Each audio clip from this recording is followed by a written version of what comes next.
Nii maailmas kui ka Eestis on pidevalt tarvis elektrienergiat, kuid kust me seda saame? Üks viis on kaevandada taastumatuid maavarasid ja neid ära põletada, kuid üha enam liigume me edasi taastuvate energiavarude kasutamise poole. Üks nende seast on tuuleenergia. Täna vaatamegi, kuidas saab tuulest päriselt elektrit toota. Selle jaoks, et mõista, kuidas tuule liikumisenergiast elektrit tekitada, vaatame kõigepealt vastupidist protsessi. Mul on siin üks tuulik, propeller ja siin propelleri otsas on ka mootor ning kui ma ühendan patareid selle tuuliku külge, siis hakkab see mootor ringi käima.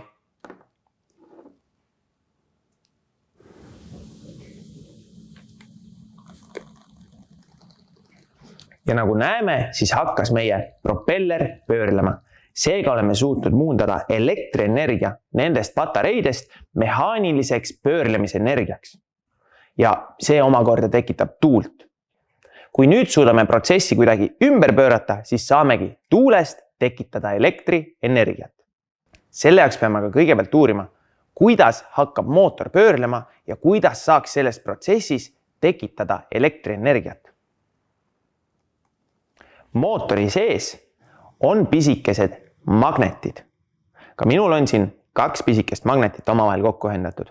Selleks, et kontrollida, kas nad tõesti on magnetid, siis panen laua peale ühe mutri. Kui nüüd magneteid mutrile lähendan, siis peaks mutter tõmbuma magnetite külge.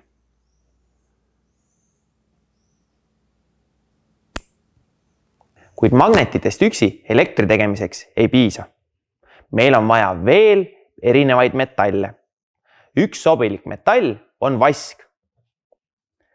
Vasel endal seesuguseid magnetilisi omadusi ei ole. Ehk kui me magneti paneme siia vasktoru peale, siis magnet selle külge ei hakka.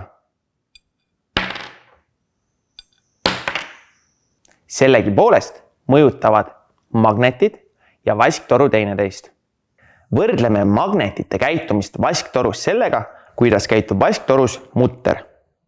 Esmalt teeme kontrollkatse. Kukutame mutri toru kõrvalt laua peale. Mutter kukkus väga kiiresti. Laseme ta nüüd kukkuma läbi toru. Mutter kukkus toru seest ja toru väljast sisuliselt sama kiiresti. Nüüd kukutame läbi toru magnetid.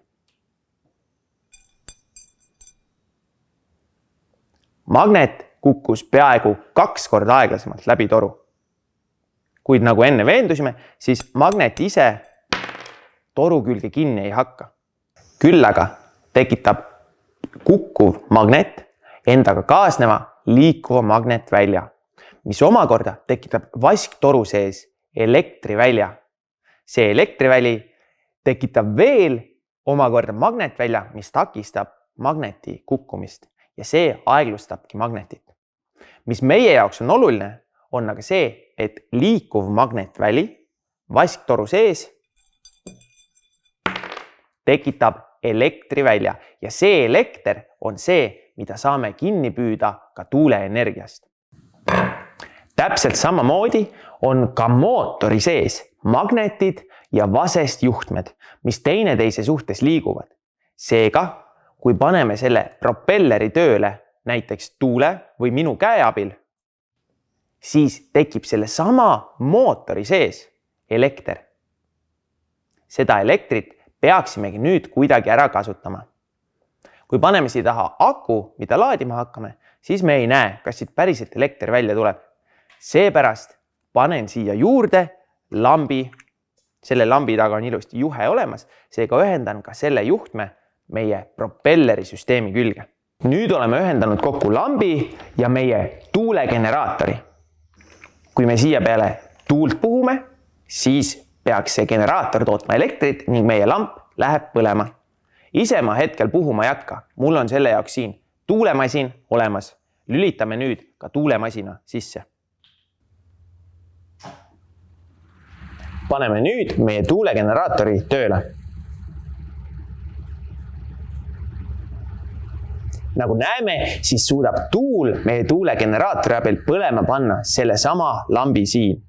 Täpselt samamoodi töötavad ka suured tuulegeneraatorid, mis panevad tööle meie kodused elektroonikaseadmed, alustades arvutist ja lõpetades külmkapiga.